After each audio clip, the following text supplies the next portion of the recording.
Welcome to Evolvepreneur Podcast Channel. My very special guest today is Geoffrey Klein, who's a Tedx Speaker, Adjunct Professor, content producer, and is very passionate about helping people communicate more effectively through the power of story and visual communication. So welcome, Geoffrey.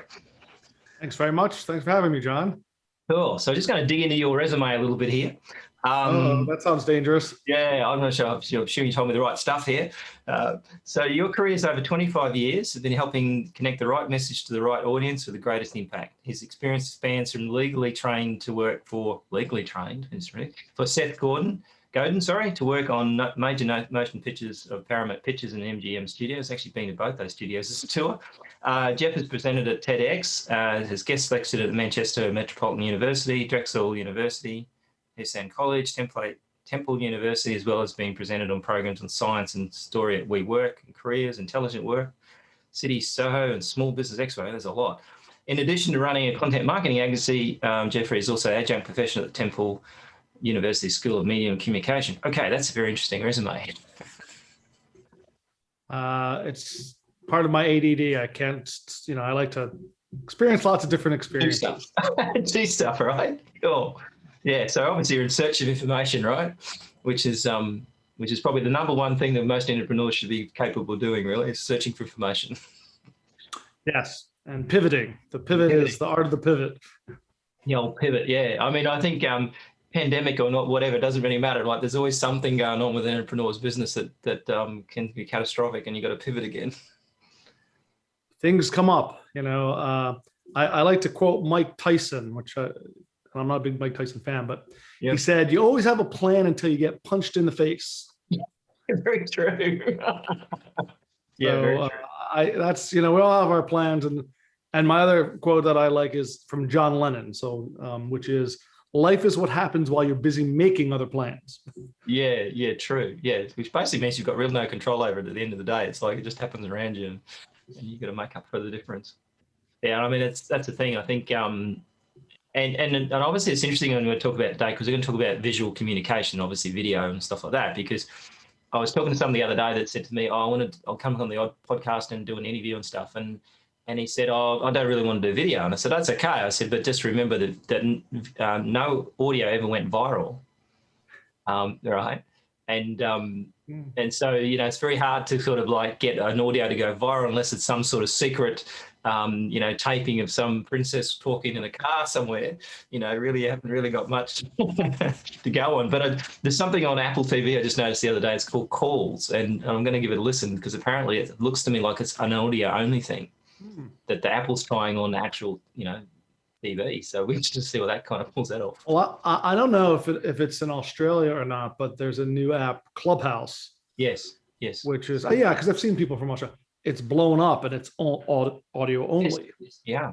So it is an interesting way that people are connecting. And I think one of the reasons that audio and podcasting, is powerful is because you can do something else. You can listen to this. Some people could be listening to this podcast while they're doing the dishes, taking a walk, and so there's definitely a place for it. But in terms of engaging and connecting with an audience, there's nothing that's going to be stronger than video.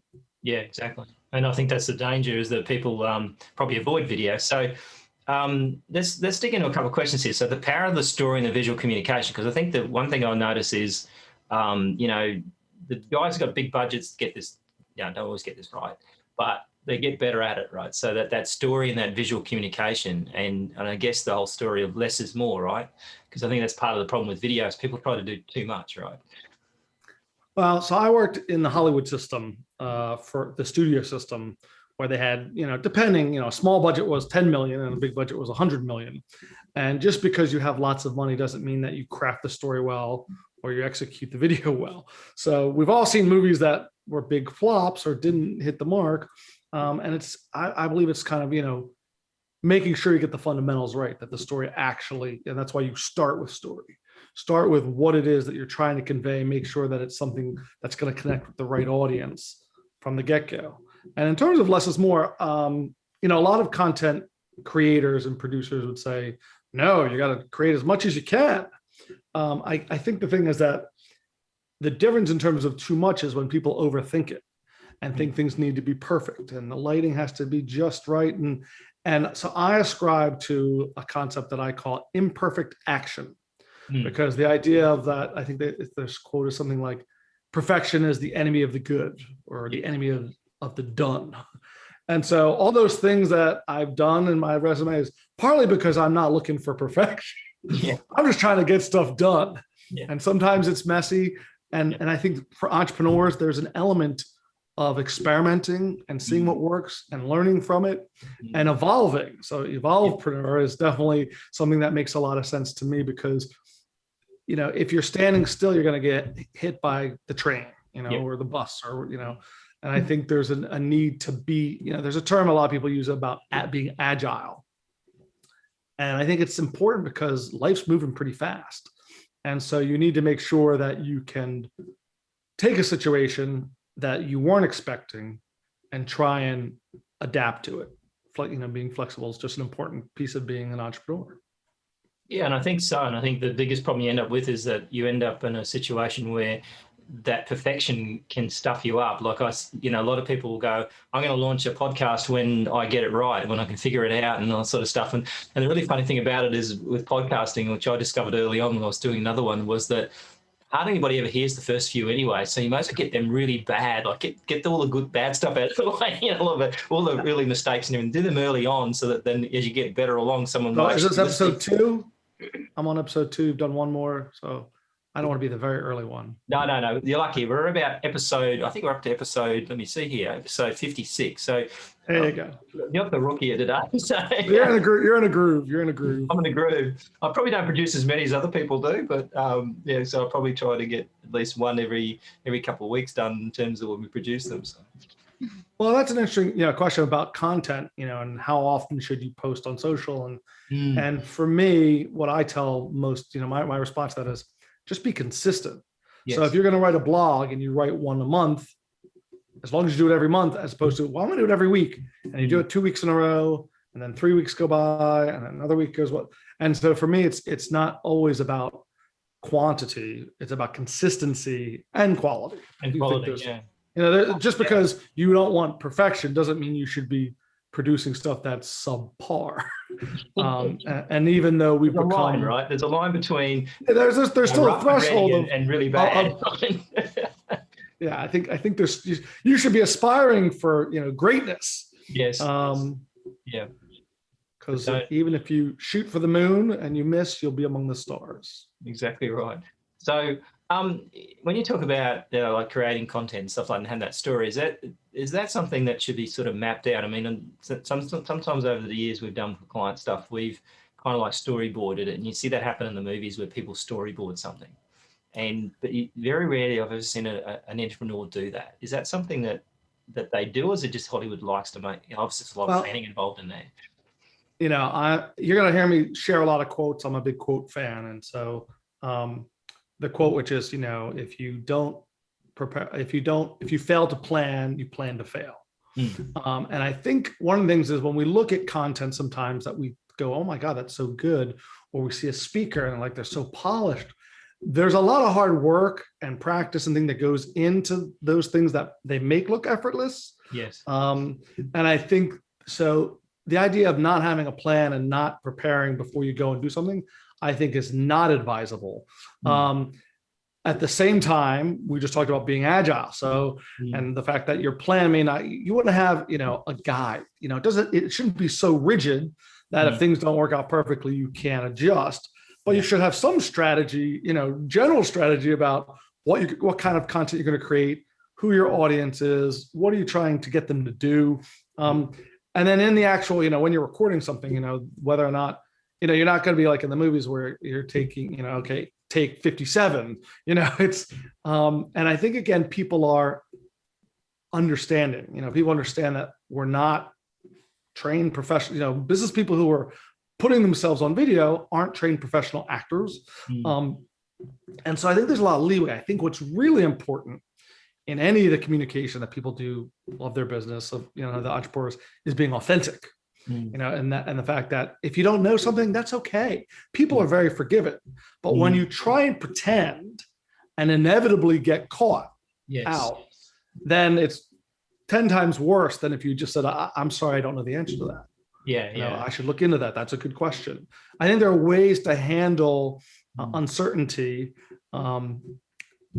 better than others. And I think, again, more so than ever, audiences are attuned to things that are not genuine and pick up on it, and are very, not only are they attuned to it, but they care a lot about transparency, Yes. about people being, you know, saying and being meaningful and integrity and all those things matter more now than ever, because it's, you know, we can find stuff out. Yeah. Google is your friend, right? You can find this stuff out. Yeah, I mean, if you know, if I said I'm a TEDx speaker and you don't ever see a TEDx of mine, you're like, well, where did you do this? I'm like, oh, not that TED. It's a different TED. That's, you know, Ted. my friend Ted Johnson. It's yeah. So I think it's, you know, integrity and authenticity are super important in the way we communicate with people. Particularly, I think with social media and everything like that, when it's so easy for people to sort of chuck out anything they like at you in that situation. So, and I think the thing too is that having the practice, I think doing it badly to start with, getting the practice when everything goes wrong. Because I remember I had a client very early on, she was doing webinars and she was very unsure of the technology and everything like that. So as soon as anything went wrong, the slightest thing went wrong, she was gone. That was it. She had no way back from that. And you see the professionals when they run into some trouble, they say, "Oh, just bear with me a sec, I'll just fix this up." And it's like casual. And I spent a time with my mate Jay in Hollywood, and it's like that. And when he was doing the movie filming and stuff like that, nothing's either stressful or you just take your time. And it's like, and I think that's what happens. People get stressed and rushed, and then they panic, and then they say something that they can't come back from. And I guess that's what journalists love to do, right? The situation is get you to say something you didn't expect to say, and then it got you on film. Yeah, there's a great benefit to taking a beat when someone asks you something, and because you can come across, you know, you can be thoughtful about it. That's okay. Yeah. You know, and I think if you're like, you know, give yourself a moment to collect yourself without necessarily blurting out something that, you know, may not be what you wanted to say. And then there's the, you know, the opposite end of the spectrum where everything's scripted in your mind, and, you know, you never say anything that's not been pre-practiced 100 times, and that's not good either. Because you want it to be natural. And I think, again, there's, you know, that taking a beat when things aren't going well it can save you a lot of headache. Yeah, take a beat. The reality is, at some point things aren't going to go well. It's just the way life is.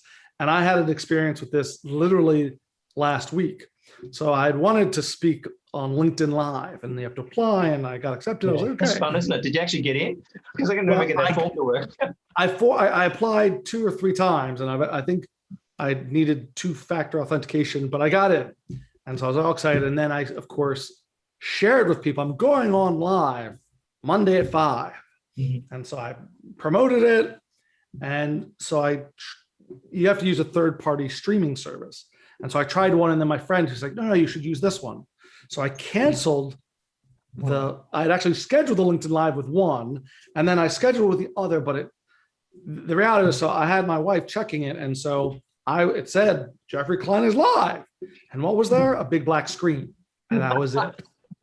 So it didn't work. And I tried for, you know, a little while longer, and people were texting me saying, no, we don't see anything. And so finally I posted on LinkedIn, you know, a graphic of technical difficulties explaining like this wasn't happening. And then I did a vlog about tech doesn't always work. Yes. And that's kind of part of it. So I'm happy to say that I did one 2 nights ago successfully. Wow. And people could see me and they commented. And I'm like, but LinkedIn Live is funny because you don't see anybody. It's just you. And so I was like, if you can see me, please say something in the comments, so I know that I'm not just talking to myself and some. And it's funny, isn't it? Like, it seems like it's the same old story. All these social media platforms all want to be each other. So, you know, like Amazon wants to be on, have TV stuff that Netflix has got, and Facebook wants to be YouTube, and they all want to be each other. And I think the problem is that the technology that they develop, like it's, you know, like LinkedIn's obviously sounds like they've kind of done it to keep people happy, but haven't really invested in it. And you think that Microsoft would have the resources for that, because they've got quite a lot of companies that do that sort of stuff, right?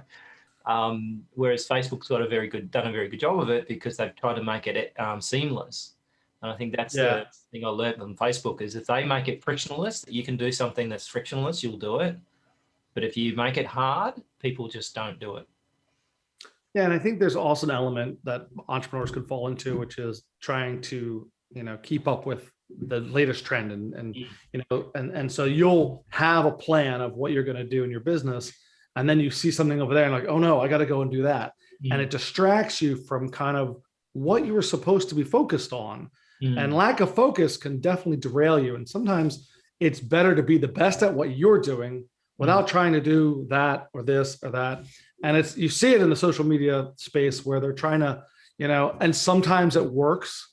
So I think, Instagram stories was a reaction to Snapchat, but they had enough of a market that they were, I think, able to successfully integrate it. There are people now, Twitter's trying to do Clubhouse. And so it's everyone's trying to catch up. And I believe that trying to evolve and be innovative is important for any organization, but the way you go about it, and again, I think sometimes there's the panic mode of trying to, oh my God, we got to do this, and they rush. And guess what? When you rush, stuff doesn't always come smoothly. Exactly, and I think we got a saying in development when we developed a software platform: leading edge is bleeding edge, right? Right. And so if you're going to go that way, you need to expect to bleed in some way or another. Yeah, it's a challenging thing to want to always, we talk about whether something's original or not. Yep. And is anything truly original? And when we talk about story, there are different people that talk about, I think there's 7 story arcs and that's it. Yeah. In fact, Kurt Vonnegut, a famous novelist, had done a very unsuccessful thesis in anthropology. And but the output I love, which was the shape of stories. And he basically said that you can take any story and put it on an axis where you have, good fortune and bad fortune, and then beginning and then end. Yep. And you start somewhere on that, and then you move, and I think that's one of the things about a story.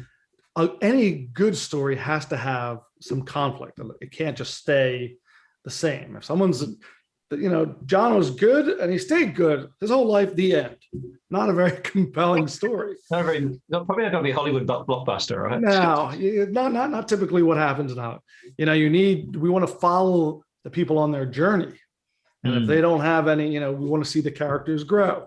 And it's the same in business. We need to be telling that story about the journey of your customer. And it's showing how they had an issue and then you were able to help them solve it and thrive. And that's how I look at it. I think one of the things, like we do book publishing, one of the things that we notice in some instances, we say, write a bio, write about you. And sometimes in most cases, not about you at all. It's about how you affect that customer or how you help someone. And I think that's the danger, is that, you can get into the story taking thinking it's all about you, but it's actually all about them, because they don't really care so much about you unless it's a really impactful story. They care that much about you until you care about them, right? What I say to people is nobody cares about what you can do. And they go, what do you mean nobody cares? I'm like, nobody cares about what you can do.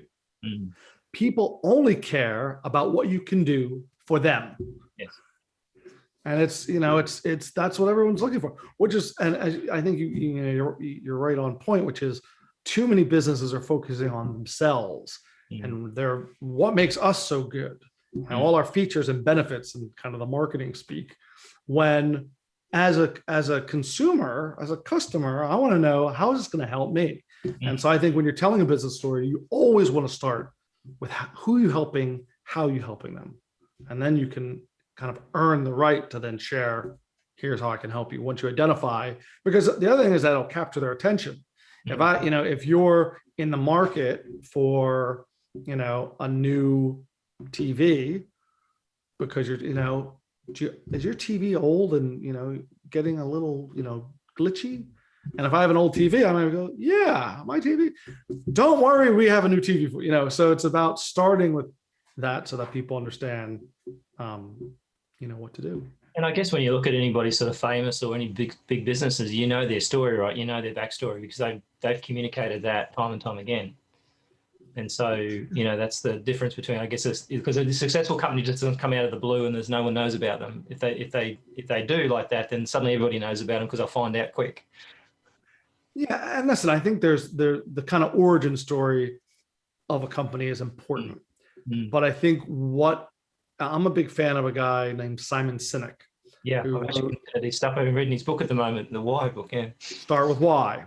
I can help you, and you can just go watch his TED Talk. It's I've read the book and watched the talk, and you're not missing that much. You're qualified now.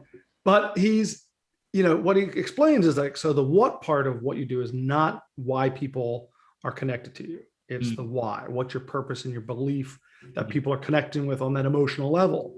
And so when you tell your story, if you're explaining why you get up and why you're doing this, inevitably you'll be talking about how you're helping people because you're doing it because you want, why does Apple want to help? Because they want to challenge the status quo and think differently.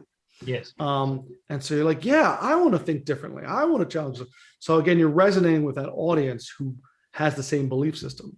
The other note I think is that you aren't trying to sell whatever it is you have to everybody.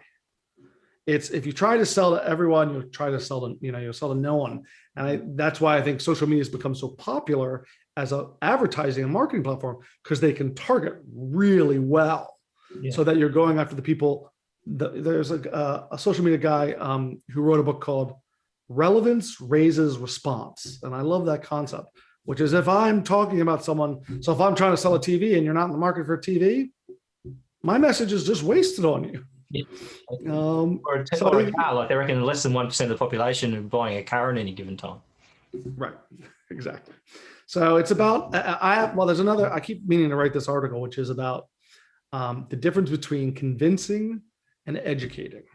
So I do, visual content, video, animation. And if you're a business owner who's never done that and never thinks they will, and you're like, no, video is not for me. Animation, definitely not. It's just not, part of what I want to do. No amount of me trying to convince them with statistics or stories or whatever. It's very hard. It's an uphill battle to get someone to change their mind about something that they hold firmly. On the flip side, if people are open, but don't know that much about it, then you have an opportunity to educate them. Like, oh, tell me more about, animation and how does it work and how does it help? And therefore you're saying, this is how we can help your business by crafting your story in a way that's going to connect with people. And so that you're educating them rather than trying to convince someone that your business is something. I think that's a way I approach it. So I'm not for everybody, there are going to be people who believe that, sending a postcard is the best way to reach their customers. And in some cases that may be true.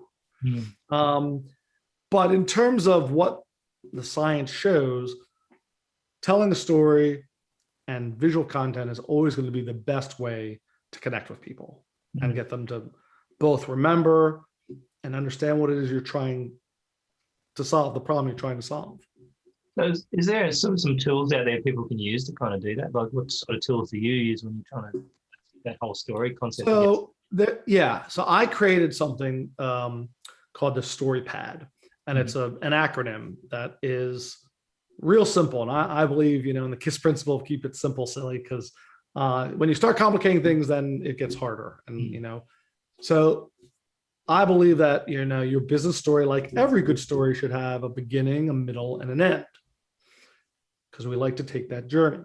So for me, the Story Pad, the PAD represents the beginning, the middle, and the end. So as I was just referencing, the P stands for the pain or the problem of the customer you're trying to help. Yep. You're starting with them because that'll get their attention. Otherwise, they may never listen to what you're saying. So you start there. So, do you need new shoes? Do you want to run? Whatever the problem may be. Yeah, I need. As simple as having a headache, right? Give me a headache. Right. Have you been suffering from a headache? Great example. And someone who's got a headache is like, I am suffering from a headache. Well, let me hear more. And then the A, at that point, right? Yeah, you're like, you're giving me a headache. But you start with the problem. Let's take that. I like that, the headache. So if you say, do you have a headache? And I go, in fact, I do. Well, don't worry, we have the solution. we have the answer. That's what the A is, the answer of the solution. Take our wonder drug that's going to make you, and so there's the problem and there's the answer. Now, a lot of businesses, when they tell their story, stop there. They just say, you've got a problem and I've got the answer. But for me, I think the end and the D of the story pad is really important. So the D stands for the difference that it makes in their business or in their life. Right. So you have a headache. We have some wonder drug to help you with your headache. And then you'll be happy, or then you'll, be able to enjoy life or play with your grandkids or whatever the impact you say it will be. And so that's a tool we use with our clients when we do animations. And I think, again, it's about, you always start with how you're helping someone. What is it your product or service is doing to improve the life of a person or a business? Start there, because then you're gonna capture the attention of the people that matter, and then kind of say, okay, we know you have this problem, and here, because if they don't have that problem, then they won't listen, and that's okay, because they're not your client, they're not your customer.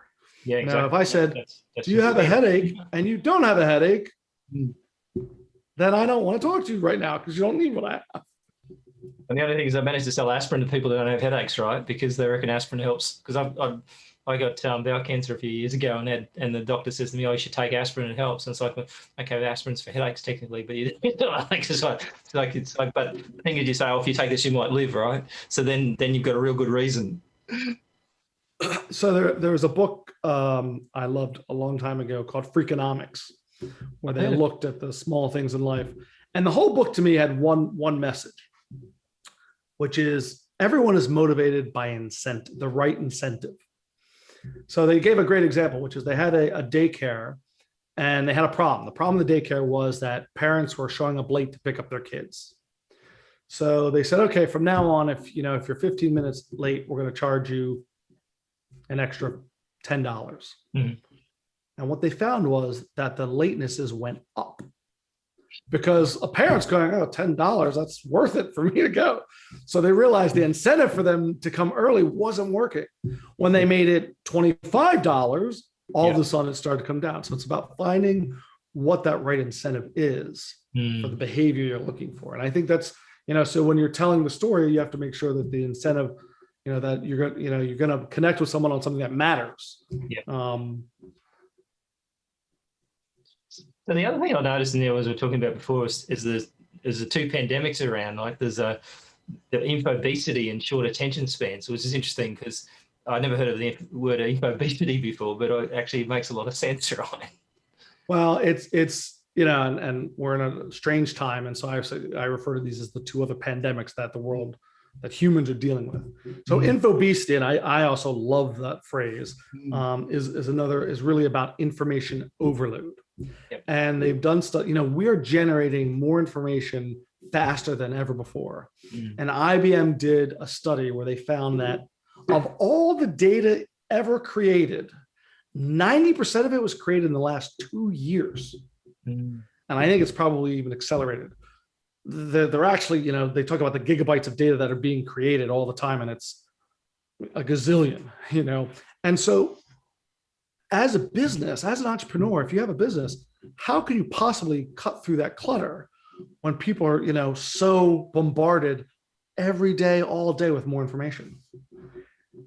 The second problem is you have so much information, and as human beings, our attention spans continue to diminish.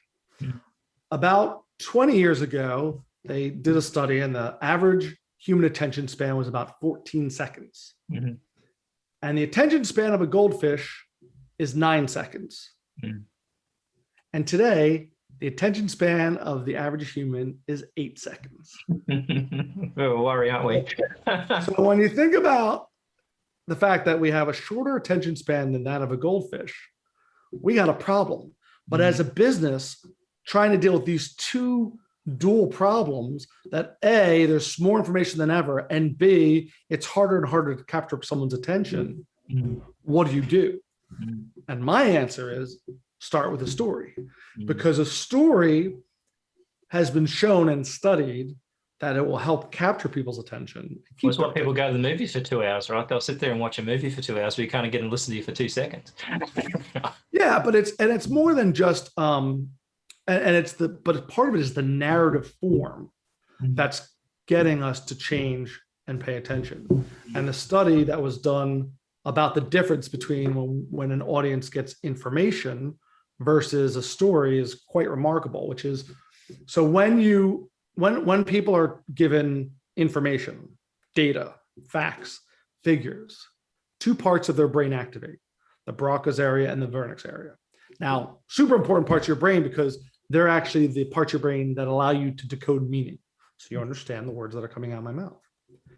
But when the audience is told a story, their brain activity is completely different. Their brain lights up. And what's interesting is their brain lights up with all the parts of their brain that they would use if they were experiencing the story themselves. So they're inserting themselves into it. Yeah. It's, I used to say vicariously living through it. I read someone who was referencing it, talking about it as almost virtual reality. But there's a concept that was developed called neural coupling, which is when they studied the brains of someone telling a story and someone listening to the story, the brain activity of both people was the same. They mirrored one another.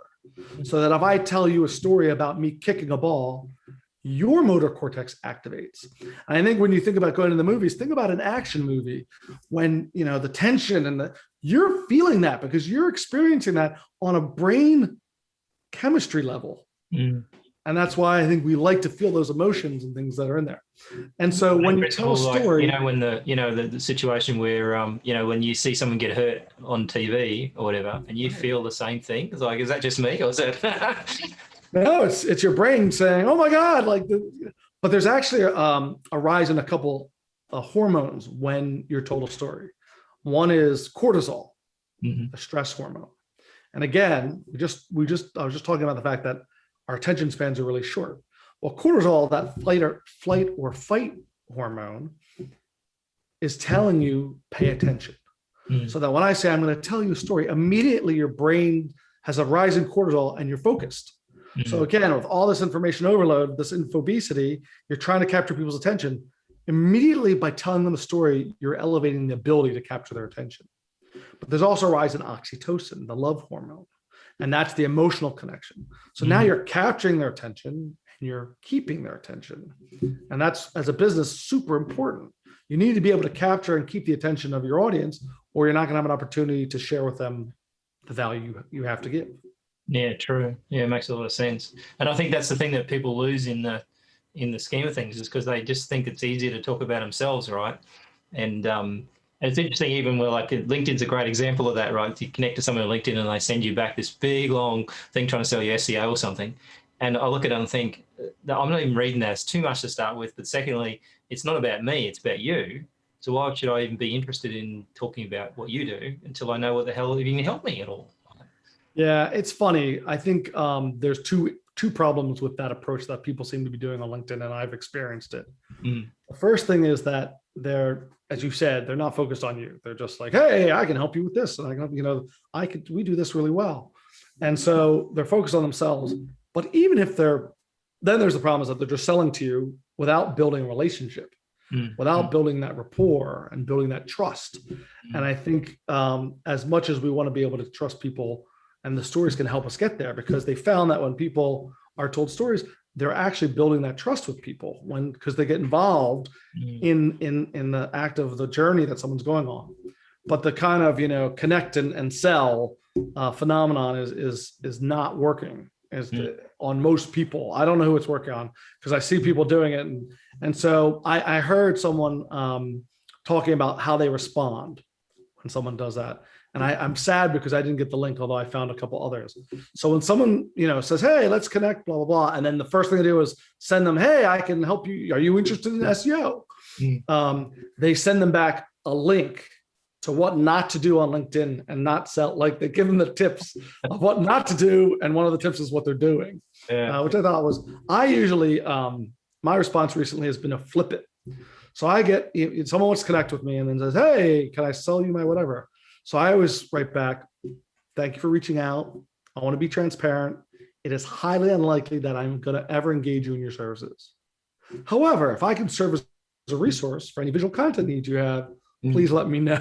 You sell back and that way, and I've done, And it's funny because I've done it where before I've connected with someone, I'm like, let me know if you still want to connect. And I would say 95%, I never hear from again. Run away real quick. It's again, business is about, and entrepreneurs are pretty good at this, I think. Building business is all about relationships. If you don't build a relationship, and the old Dale Carnegie, get someone to know, like, and trust you. Yeah. And the thing about story in terms of your communication is it will help get you there faster. By providing a narrative to someone, you're tapping into their brain and how it operates. You're becoming more relatable, and that will build your trust, and more likely that someone will want to, engage with you. So where does someone start with a story concept? Like, is there, like, as you said, you've got those three kind of the pad, which is nice and easy to remember, right? Where do they start trying to build that, constructing that story? How do they get there? Is there something like a formula that you can sort of say that you should use in business, or is it like, it's really getting creative? Do you mean in terms of like, where do you tell your story and how, like what medium? Is that kind of what you're asking me? I agree. I was just thinking, would you come up with, like, if you're saying, looking at someone's business and you're going, well, do they need some sort of heartfelt horror story to talk about themselves, or should they sort of like find a good client, talk about their story? Because a lot of times what I'll do when I'm talking to people is I'll tell my client's story to a new client. Those testimonial. That's why testimonials are so powerful, because you're telling, you're not just saying what you did, you're saying what you've done for somebody else. Yeah. What I would say is I teach a course in social media marketing and, just in general about communication. And there's a concept I developed called the 11th commandment. I always tell people, if you don't remember anything else, remember the 11th commandment. And the 11th commandment is know thy audience. And so where I tell people to start is write down everything you know about the people that you're trying to connect with. Because where you start in your story depends on what's going to resonate with that audience. And so if you don't know them very clearly, how are you possibly going to craft a story that may resonate with them? So that's my advice is, where do you start? You start by making sure you know your audience as well as you can. And that may be asking existing clients and customers, hey, tell me about, the experience you had with us and what worked and what didn't. And the more information on your audience, the easier it should be to craft a story that's going to relate to them. And it's interesting, I think, if you encourage testimonials, it's a great way to actually, the lazy way of writing stories, right? Because they'll tell you stuff that you didn't even think of. And typically after you've done something for them more so it's actually more, I guess, more qualified. So they're not happy, they would have told you so, right? So because you've already paid the money, you've already got the service. So the chances, it's a much more, I guess, and even if the other alternative, which a lot of companies do well, and marketing companies, I think, do it a little bit better than others, is case studies. So the case study, if you look at, a lot of these case studies that are on people's websites, what does it start with? The problem. Now, what was the problem for this client or this customer? Here's what we did to help them. And here they stole the story pad. I'll have to talk to them about that. No. And again, the story pad is my version. I'm not, a beginning, middle, and end of starting with how you help people, how you're going to help people, how you did help people, and then what was the impact. And so, case studies and testimonials are a great way to start with thinking about how to tell that story. 100%. And gets you off the hook of having to try and talk about yourself necessarily, because no one wants to talk about themselves anyway. Interesting enough, isn't it? As soon as you actually have a conversation with someone and they say, well, tell me about you, and they just don't want to talk about that usually, unless they're like an A-type personality that loves talking about themselves, but most people don't. So what happens is you end up switching it out anyway. You want to hear their story. So why do you push that in front of someone and it doesn't work anyway? Yeah, and I think what you realize is the best salespeople and the best people who connectors and networkers, they're curious. And so that's another kind of tip I would say is, if you're an entrepreneur, you want to be curious, again, about your audience and what matters to them. And I love the study that was done. They did a study with networking groups. And what they found was that, so if you and I were in a network and we were having a conversation and I'm asking you lots of questions about you and your business and what keeps you up at night, and I'm learning all about you. And then you leave, and then someone catches you on the way out and says, hey, what did you think of Geoffrey? and you say, wow, he was so interesting. I really found him interesting. And you don't know anything about me, really. Never said a word. Yeah, exactly. And again, what it is because people want to feel valued and appreciated. And so I always say to people, the goal in business is not to be interesting. The goal is to be interested. Yes. And when you are interested in helping those people, then they will come and again, building that trust, which is so important in order to be able to create that relationship. And I think it's a popular, business is not necessarily a popularity contest. And it's interesting enough that you look at two sorts of business people out there. Like you look at Elon Musk, who's very much likes to be the interesting person, right? And you look at Jeff Bezos, who basically doesn't seem like, even I think I read a book on Bezos about that Musk said, and he said he's not a very exciting person. He's pretty boring. It's like you never see him doing presentations like, but he's the second nearly now the second wealthiest man in the world, and he's not that interesting. Except for maybe getting a divorce and costing a lot of money, but that's about all we really know about him, right? Yeah, I mean, I think, again, it takes all types in business. And so you're going to come across people who, as you said, sometimes you have to really pull out of them, when you're trying to get to know them. And I think you have to read, again, get to know your audience. Either the type of, if you're meeting someone and you learn very quickly that they don't like to share, then you have to adjust. And that's the whole point about, making sure that you're flexible and agile in order to, and aware. One of the things is that, I love the expression "a bull in a china shop." When you go in like that, disaster. I think sometimes you have to go in slower, assess, figure out, how does this person operate? And again, it's all about getting to know the audience as much as you can, because then you know how to approach them. So what's next for you? Like, what are you working on right now? Like, what's your kind of plan for the post-pandemic pandemic? Well, I've been fortunate that what I do doesn't require, I feel for a lot of these businesses that have been hurt, hospitality, entertainment, all these things that have really been kind of decimated because people can't go out. For us, we've done well because we needed. The pandemic story is something that people need to talk about. So we did some projects where we're explaining, the COVID relief package and how you could get it and how you could apply. And then as businesses starting to pick up, they need to get out there and share their message and tell people what they are. In terms of what's next, so there's two things that I'm pretty excited about. One is a little more immediate than the other. So I joke with people that I have, shiny object syndrome. I find a new tool or a new thing and I get excited. Common complaint for entrepreneurs. Yeah, I think that's definitely the case. And it's hard because focus is so important. And there's just, I think there's something about the entrepreneurial mind that's constantly looking around and seeing what's interesting. And but for me, there's a trend that's gonna, I think, become big over the next, 3 to 5 years, maybe, which is interactive video. And again, because it's everything we've talked about. It's focusing on the consumer. It's interactive. It's giving them the choice about where they want to go when they're interacting with the brand. And so I've seen examples of this where, you come to a website and there's a video and says, "Hey, thanks for stopping by. So are you more interested in, what's behind door number 1 or behind door number 2? Or are you having this problem? Or are you having that problem?" And then you click through and then we go through. And that kind of decision tree experience is going to be super engaging because you're going to be making the choices that lead you to where you want to go. And so I think interactive video is going to continue. And that's a particular kind of interactive video. Sometimes it will have where you can click and learn things as you're, in the videos, all those things where I think the more interaction there is, the more engaged someone will become.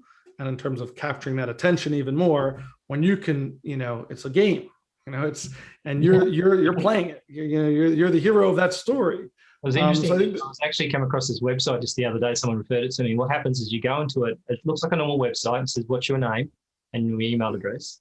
And as soon as you press it in, it actually customizes the website with your information. So it starts actually finding your photo on social media, whatever, puts it on the website, puts your information in, and starts researching you. So as you're browsing to the website, it's actually showing your picture and your information. So a little scary, I think. And yes, again, with creepy. a little creepy with the advent of AI, that part, when those two things converge in terms of interactivity and knowing about you, again, talk about knowing your audience. I mean, I think one of the reasons Facebook has been so successful is because they are data, monsters. Yes. And I remember an article years ago that was like, who knows you better, your best friend or Facebook? And guess what? It was Facebook. It would be Facebook. Scary. And then the second thing that just happens to be on my mind at the moment is kinetic typography. It's just a style. It's basically words in motion. And so I'm going to be starting a series called Quote Motion, where they're going to be quotes that I really love, but animated. Right. And so for me, you have graphics and animated words, and some of them, when they're done well, they are amazing because the words will mimic the meaning of the word. So I saw one, just to give you a quick example, that had the word moon, but you didn't see the word. What you saw was what looked like a little circle rising. And then you pull back and it says moon with the circle above, as if it were a moon. So I just, again, I think it's very clever. And so I find myself attracted to that. So we've been doing some, and then there's something about kinetic typography that also is engaging. There's a kind of pace to it generally. And so we've done some for some clients, and we're going to do something for ourselves. And so other than that, I just want to keep, telling stories. I guess the other thing that I'm interested in doing more of is 3D animation. So most of what we do is 2D animation. 3D animation, some of it is mind blowing to the point where I've shown people some of the 3D and they're like, that's video, right? I'm like, no, it's actually animation. Wow. So that's exciting. I think again that, animation's been around a long time. 3D animation's been around for a while, but it hasn't been around and accessible for smaller businesses. You'd have to have a Pixar budget to be able to do it. And now it's become, all these services have become more reasonable than they used to be. But what I find though is that as great as these tools may be to create them, if you don't take the time to craft the message, to craft the story, then you're really spinning your wheels and wasting time, because the end product may look okay, but it won't connect with anyone because it hasn't been thoughtful about sharing the message. Yeah, you got to get the message right. So what we might actually do, if you're happy with us, maybe at the end of this, because we've got a podcast and we've got the video podcast as well, we might at the end of the video give us some sample videos. We'll put it on the end of this interview if you like. People have a look at it. I'll do you one better. If you send me your logo, we'll do a little logo animation. Nice. Okay, cool. All right, we'll put that on the end of the video when we get final production. That's very interesting to talk to you today. I mean, I think the power of the story is something that people forget about. And I think yesterday I was speaking to a client and realized that they had followed the pretty shiny syndrome, because they created all these different offers and all these different things. And when we put them into our own platform, it glaringly shows that they haven't really got a customer journey or a real process. And part of that question I said to him is, what are your customers? What's their character? What do they look like? And he couldn't answer. He's just like, what do you mean? I go, what do they look? What's their characteristics? What are they looking for? What are they? And it was almost like an explosion went off in his head, because then he realized that, hang on a minute, I haven't even got that far. I'm trying to sell single things, but I'm not thinking about how this journey happens. And then we laid out like 5 levels or 5 stages to that thing. And within half an hour, he sends me back an email with on point about because he's a business coach, so he knows what to do, right? Comes back with these points about exactly what these people look like. I would imagine that overnight, his brain is going a million miles an hour now, because now he's thinking about, wait a minute, I've got my messaging wrong. I've got my story wrong. On his website, it all talks about him, by the way. It doesn't talk about his clients at all. And so, looking at that, you're thinking, yeah, okay, he's doing okay, but he'd do 10 times better if he just tweaked it a bit. Yeah, and it goes back to what my foundational principle, the 11th commandment: know your audience. And I don't think he really did. I don't think he'd actually thought about his audience as such. He thought about how it could help them, but he hadn't really thought about what they look like. To me, it's what they look like. What do they want? Where do they do? Where do they go? All those questions. Yeah, and it's funny because I don't think that's where people necessarily start when they think about crafting a story, but that's exactly where they should start. Because if you're not telling a story that's going to resonate with that audience, then it's just hot air. Yeah, and the reason why some movies, movies flop is because they got their story wrong, they got the audience wrong, the audience not interested in it. Right. Doesn't. So I'm not the same as what's advertised on the tin, right? So with a situation where you go and watch something, and I think that's probably I think when you watch movies and stuff, a lot of times, or they promote movies, they pre-frame that movie so you know what you're getting into. Because if you go there and you're totally disappointed because it wasn't what you thought it was, and you get that occasionally, I think that's a mistake. You should have got a better. If you've got a good audience going and understand what they're coming for, well, at least you got a chance to like it. Right? A lot of movies have lived and died by that. Yeah, I can imagine. Well, thank you so much for your time. So we can get in touch with you on 9dotsmedia. That's spelling word. So we'll put this on the website. So it's NINE.media.com. And you said that you'd be able to offer, I guess, some special offers or something as part of if anybody listening to this. Sure. We'll figure. If they mention Evolvepreneur, we'll give them a discount on, depending on what they're going to go for. But we'll give them 10% off of whatever service they like to go in. Buys a deal. Yeah, everyone likes a deal. Everyone loves a deal, right? The art of the deal. So I really appreciate your time. And we'll put some, as I said, we'll put some videos, or we'll put the customized stuff at the back end of this video. So if you're listening to an audio, then you can always hop across our website and look at the video as well. So really appreciate your time, Geoffrey, and I hope to talk to you again soon. Thank you very much. Take care.